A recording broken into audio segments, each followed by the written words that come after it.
ಇವಾಗ ಜಸ್ಟ್ ನಾವು ಕೂಡಲ ಸಂಗಮಕ್ಕೆ ಬಂದ್ವಿ. ಈಗ ಮಕ್ಕಳು ದೇವಸ್ಥಾನಕ್ಕೆ ಹೋಗಿದ್ದಾರೆ. ನಾನು ಕೂಡ ಈಗ ದೇವಸ್ಥಾನದ ಒಳಗಡೆ ಹೋಗ್ತಾ ಇದ್ದೀನಿ. ಸಂಗಮ ಅಂತ ಅಂದರೆ ನದಿಗಳು ಬಂದು ಒಂದು ಕಡೆ ಸೇರುವಂತಹ ಜಾಗವನ್ನು ನಾವು ಸಂಗಮ ಅಂತ ಕರಿತೀವಿ. ಇವತ್ತು ನಾವು ಕೂಡಲ ಸಂಗಮದಲ್ಲಿದ್ದೀವಿ. ಕೂಡಲ ಸಂಗಮ ಅಂತ ಅಂದರೆ ಇಲ್ಲಿ ಈ ಒಂದು ಜಾಗದಲ್ಲಿ 3 ನದಿಗಳು ಬಂದು ಸೇರುತ್ತೆ. ಹೀಗಾಗಿ ಇದನ್ನು ಕೂಡಲ ಸಂಗಮ ಅಂತ ಹೇಳಿ ಕರೆಯಲಾಗುತ್ತೆ. ಇಲ್ಲಿ ಯಾವ್ಯಾವ ನದಿಗಳು ಬಂದು ಸೇರುತ್ತೆ ಅಂತ ಅಂದರೆ ಒಂದು ಮಲಪ್ರಭಾ ನದಿ, ಒಂದು ಘಟಪ್ರಭಾ ನದಿ, ಹಾಗೆ ಕೃಷ್ಣಾ ನದಿ. ಈ 3 ನದಿಗಳು ಬಂದು ಸೇರುವಂತಹ ಈ ಒಂದು ಜಾಗಕ್ಕೆ ನಾವು ಕೂಡಲ ಸಂಗಮ ಅಂತ ಹೇಳಿ ಕರೀತೀವಿ.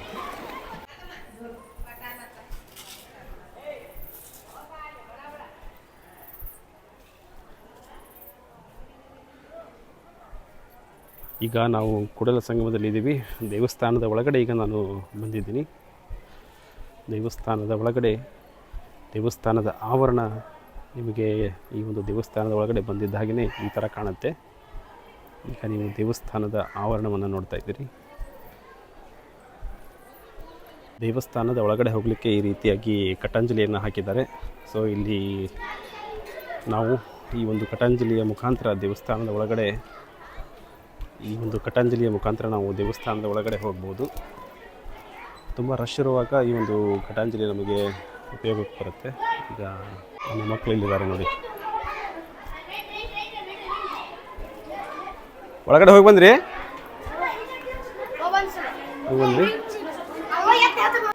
ಇಲ್ಲಿ ನಮ್ಮ ಶಾಲೆಯ ಮಕ್ಕಳು ನದಿಯನ್ನು ನೋಡ್ತಾ ಇದ್ದಾರೆ. ನಮ್ಮ ಮಕ್ಕಳು ಬಸವಣ್ಣನವರ ಐಕ್ಯ ಮಂಟಪಕ್ಕೆ ಹೋಗ್ತಾ ಇದ್ದಾರೆ. ಅಲ್ಲಿ ಮೇಲ್ಗಡೆ ಹೋಗ್ತಾ ಇದ್ದಾರೆ. ನಾನು ಕೂಡ ಬಸವಣ್ಣನವರ ಐಕ್ಯ ಮಂಟಪಕ್ಕೆ ಈಗ ಹೋಗಬೇಕು. ವ್ಯೂ ಯಾವ ಥರ ಕಾಣುತ್ತೆ ನೋಡಿ ಒಂದು ಸರಿ ಈ ಕಡೆಯಿಂದ.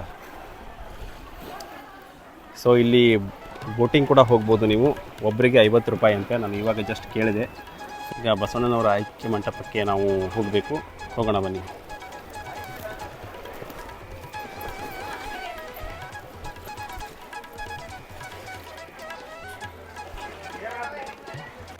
ಈ ಒಂದು ಐಕ್ಯ ಮಂಟಪಕ್ಕೆ ಹೋಗುವಾಗ ಮೇಲ್ಗಡೆ ನಮಗೆ ಈ ಥರ ಬೋರ್ಡ್ ಸಿಗುತ್ತೆ. ಕೆಲವೊಂದಿಷ್ಟು ವಚನಕಾರರು ಹೇಳಿದಂತಹ ವಚನಗಳನ್ನು ಈ ರೀತಿಯಾಗಿ ಪ್ರದರ್ಶನವನ್ನು ಮಾಡಿದ್ದಾರೆ.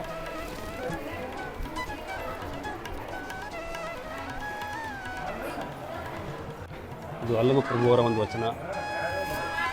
ನೆಕ್ಸ್ಟು ಇಲ್ಲಿ ಬಸವಣ್ಣನವರ ವಚನವನ್ನು ಹಾಕಿದ್ದಾರೆ.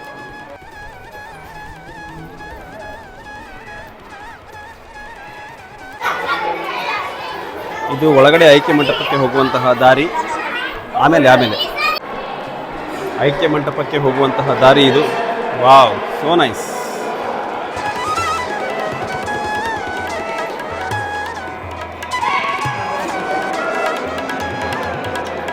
ಇದು ಒಂದು ಬಾವಿ ಆಕಾರದಲ್ಲಿದೆ. ಸೊ ಈ ಒಂದು ಬಾವಿ ಆಕಾರದಲ್ಲಿರ್ತಕ್ಕಂತಹ ಈ ಒಂದು ಮಂಟಪದ ಒಳಗೆ ನಾವು ಈಗ ಹೋಗ್ತಾ ಇದ್ದೀವಿ. ಗೋಡೆಯನ್ನು ಮುಟ್ಟಿದರೆ ನಮಗೆ ತುಂಬ ತಂಪು ಅನಿಸುತ್ತೆ. ತುಂಬ ಕೂಲಾಗಿದೆ ಈ ಒಂದು ಗೋಡೆ. ಯಾಕಂದರೆ ಇದರ ಹೊರಗಡೆ ನೀರಿದೆಯಲ್ಲ, ಸೊ ಹೀಗಾಗಿ ಈ ಗೋಡೆ ತುಂಬ ತಂಪಾಗಿದೆ.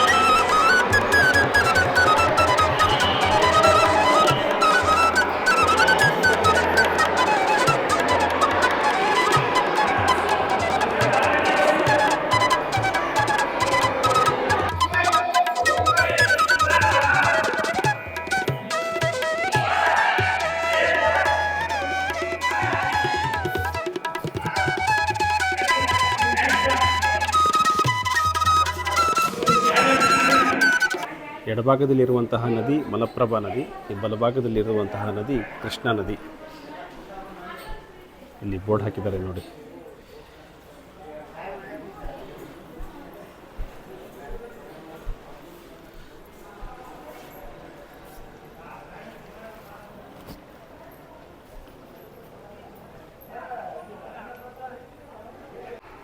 ಇದರ ಬಲಭಾಗಕ್ಕೆ ನಮಗೆ ಕೃಷ್ಣಾ ನದಿ ಸಿಗುತ್ತೆ.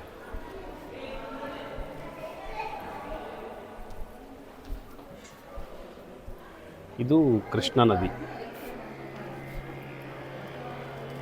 ಸೊ ಇಲ್ಲಿ ನೀವು ಬೋಟಿಂಗ್ ಕೂಡ ಹೋಗ್ಬೋದು. ಬೋಟಿಂಗಲ್ಲಿ ಈಗ ಹೋಗ್ತಾ ಇದ್ದಾರೆ ನೋಡಿ ಇಲ್ಲಿಂದ ಎಷ್ಟು ಜನ. ಸೊ ಒಬ್ಬರಿಗೆ 50 ರೂಪಾಯಿ ಚಾರ್ಜ್ ಅಂತ ನಾನು ಇವಾಗ ಜಸ್ಟ್ ಎಂಕ್ವೈರಿ ಮಾಡಿದೆ. ಸೊ 50 ರೂಪಾಯಿ ಕೊಟ್ಟು ನೀವು ಈ ಒಂದು ನದಿಯಲ್ಲಿ ಬೋಟಿಂಗ್ ಕೂಡ ಹೋಗ್ಬೋದು.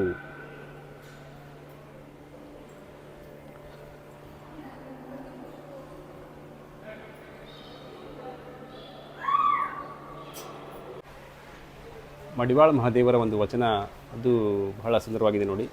ಸಿಂಹದ ಮುಂದೆ ಜಿಂಕೆಯ ಜಿಗಿದಾಟವೇ, ಪ್ರಳಯಾಗ್ನಿಯ ಮುಂದೆ ಪತಂಗದಾಟವೇ, ಸೂರ್ಯನ ಮುಂದೆ ಕೀಟದಾಟವೇ, ನಿಮ್ಮ ಮುಂದೆ ಎನ್ನಾಟವೇ, ಕಲಿದೇವರ ದೇವ. ಅಂದರೆ ಈ ಪ್ರಪಂಚದಲ್ಲಿ ದೇವರೇ ದೊಡ್ಡವನು, ದೇವರ ಮುಂದೆ ಎಂತಹ ಆಟವೂ ಕೂಡ, ಎಂತಹ ಮನುಷ್ಯರ ಆಟವೂ ಕೂಡ ನಡೆಯಲ್ಲ ಅನ್ನೋ ಒಂದು ಸಂದೇಶವನ್ನು ಮಡಿವಾಳ ಮಾಚಿದೇವ ಅವರು ಹೇಳ್ತಾ ಇದ್ದಾರೆ ಈಗ ತಮ್ಮ ಒಂದು ಅದ್ಭುತವಾದಂತಹ ವಚನದ ಮೂಲಕ. ಈ ವಚನಗಳನ್ನು ಓದಬೇಕು ಅಂತಂದರೆ ಸ್ವಲ್ಪ ಟೈಮ್ ಬೇಕು. ಫಸ್ಟ್ ಒಂದೇ ಟೈಮ್ ಗ್ಲಾನ್ಸ್ ಮಾಡಿ ಅದನ್ನು ಓದೋದು ತುಂಬ ಕಷ್ಟ. ಇಲ್ಲೊಂದು ಅಕ್ಕ ಮಹಾದೇವರ ಇನ್ನೊಂದು ವಚನ ಇದೆ ನೋಡಿ. ಈ ಒಂದು ವಚನ ಕೂಡ ಬಹಳ ಪ್ರಸಿದ್ಧವಾದಂತಹ ವಚನ. ಬೆಟ್ಟದ ಮೇಲೊಂದು ಮನೆಯ ಮಾಡಿ ಮೃಗಗಳಿಗಂಜಿದಡೆಂತಯ್ಯ, ಸಮುದ್ರದ ತಡಿಯೊಳ ನೋಡಿ. ತುಂಬ ಈ ವಚನ ಓದೋದು ತುಂಬ ತುಂಬ ಡಿಫಿಕಲ್ಟ್ ಆಗ್ತಾ ಇದೆ ನನಗೆ. ಇನ್ನೊಂದು ಸರಿ ಟ್ರೈ ಮಾಡ್ತೀನಿ. ಬೆಟ್ಟದ ಮೇಲೊಂದು ಮನೆಯ ಮಾಡಿ ಮೃಗಗಳಿಗಂಜಿದಡೆಂತಯ್ಯ, ಸಮುದ್ರದ ತಡಿಯಲ್ಲೊಂದು ಮನೆಯ ಮಾಡಿ ನೊರೆತೆರೆಗಳಿಗಂಜಿದಡೆಂತಯ್ಯ, ಸಂತೆಯೊಳಗೊಂದು ಮನೆಯ ಮಾಡಿ ಶಬ್ದಕ್ಕೆ ನಾಚಿದಡೆಂತಯ್ಯ, ಚನ್ನಮಲ್ಲಿಕಾರ್ಜುನ ದೇವ ಕೆಳಯ್ಯ, ಲೋಕದೊಳಗೆ ಹುಟ್ಟಿದ ಬಳಿಕ ಸ್ತುತಿ ನಿಂದೆಗಳು ಬಂದಡೆ ಮನದಲ್ಲಿ ಕೋಪವ ತಾಳದೆ ಸಮಾಧಾನಿಯಾಗಿರಬೇಕು. ಅಂದರೆ ನಮ್ಮ ಜೀವನದಲ್ಲಿ ಎಂತಹದೇ ಪರಿಸ್ಥಿತಿ ಬಂದರೂ ಕೂಡ ನಾವು ಬಹಳ ಸಮಾಧಾನದಿಂದ ವರ್ತಿಸಬೇಕು. ನಮಗೆ ಬಹಳ ಸಮಾಧಾನ ಅನ್ನೋದು ಬಹಳ ಜೀವನದಲ್ಲಿ ಅತ್ಯಂತ ಪ್ರಮುಖವಾದಂತಹ ಪಾತ್ರ ವಹಿಸುತ್ತೆ ಅಂತ ಹೇಳ್ತಾ ಇದ್ದಾರೆ ಅಕ್ಕ ಮಹಾದೇವಿಯವರು.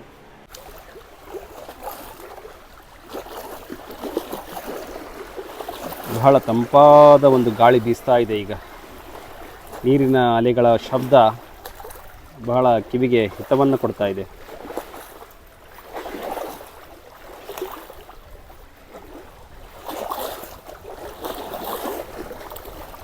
ಈ ನೀರಿನ ಅಲೆಯ ಶಬ್ದವನ್ನು